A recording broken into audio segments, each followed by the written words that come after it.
Bueno, vamos a continuar la segunda cápsula en que vamos a comentar sobre la forma clasificada del coeficiente intelectual.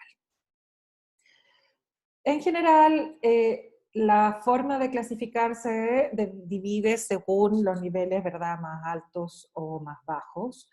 Y un CI mayor de 130 puntos se clasifica como un CI muy superior, el que va entre 120 y 129 puntos superior, entre 110 y 119 medio alto, entre 90 y 109 promedio, entre 80 y 89 medio bajo, entre 70 y 79 limítrofe y menos de 70 como discapacidad.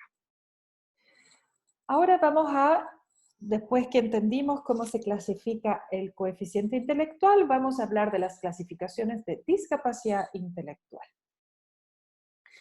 Y así tenemos que la discapacidad intelectual leve corresponde a un rango entre 70 puntos y 50 puntos.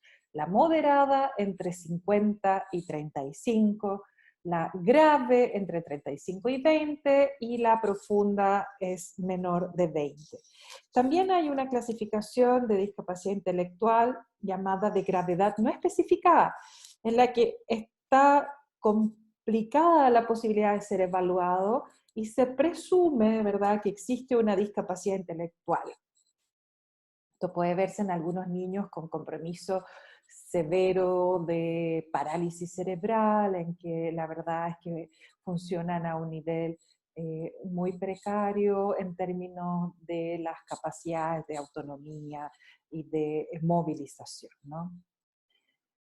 Bien, entonces hay tres cosas que son importantes de entender. La primera es que hay que conocer cuáles son las características clínicas de las dificultades cognitivas en el desarrollo.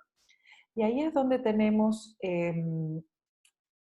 distintas cosas que son eh, niveles de adaptación, el desarrollo psicomotor y las capacidades de aprendizaje, ¿ya? La extensión de los compromisos de estas tres áreas va a estar dada por los niveles que tengas de déficit cognitivo. Y como les había mencionado, para que sea una discapacidad intelectual, el diagnóstico tiene que ser hecho en la mayoría de los chicos en los 2 años de vida. Entonces, ¿qué problemas de adaptación vemos, no?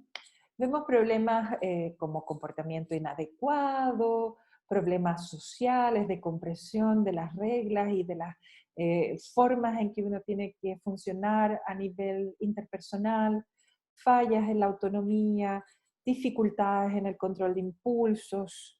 Y esto se asocia con la mayoría de las consultas que nos hacen a nosotros en psiquiatría. En el retraso del desarrollo psicomotor, que es parte muy relevante, que muchas veces es la manera en que nos acercamos inicialmente al diagnóstico de la discapacidad intelectual, tenemos alteraciones en la marcha, en el lenguaje, en el control de esfínteres, en la psicomotricidad fina, y chicos que efectivamente cuando tienen que pasar a funciones cognitivas superiores, que son a nivel de abstracción, tienen ahí limitaciones para poder lograr.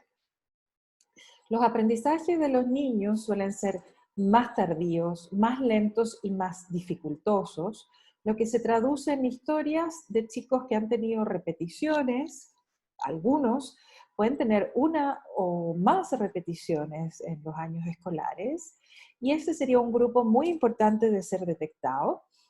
Y el otro es un grupo que deserta del colegio. Y ya sabemos los factores de riesgo que están asociados a la deserción escolar, principalmente lo que puede ser el consumo de sustancias, embarazo precoz y también comportamientos relacionados con la delincuencia. Y eso es peligroso para las personas en el sentido de que van aumentando sus probabilidades de tener riesgos psicosociales y psiquiátricos y por lo tanto complicar sus existencias de una manera bastante triste muchas veces. Bien, vamos a tratar ahora las características de las dificultades cognitivas, ¿ya? Y de la discapacidad intelectual.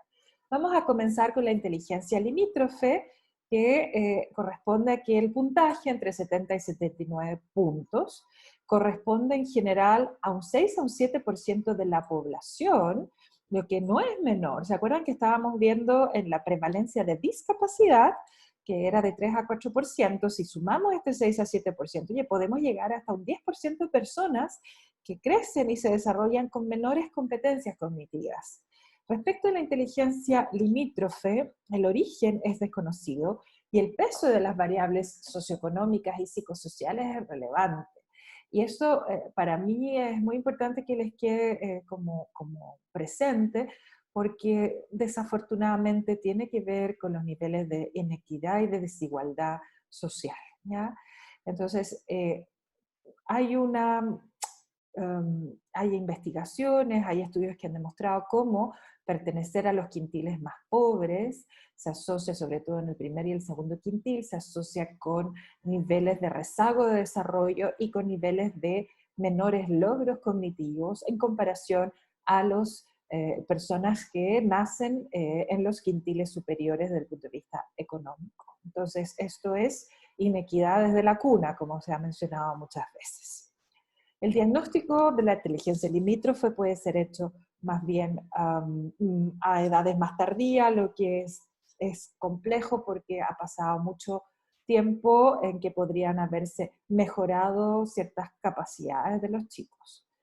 Pueden tener más problemas en la adolescencia, una autoestima baja y más complicación de problemas psiquiátricos, ¿ya? Estos chicos pueden desarrollar oficios, pueden entonces tener un funcionamiento más o menos independiente, mejor por supuesto que los chicos con discapacidad intelectual, ¿ya? Entonces, esto en resumen, me importa mucho ver que es más frecuente de lo que quisiéramos, que está relacionada con variables socioeconómicas, que hay que buscar las señales tempranas para evitar trayectorias negativas, ¿verdad? Y potenciar después, en la medida de que ya los chicos están en estas categorías, ayudarles a desarrollar lo que más puedan su autonomía.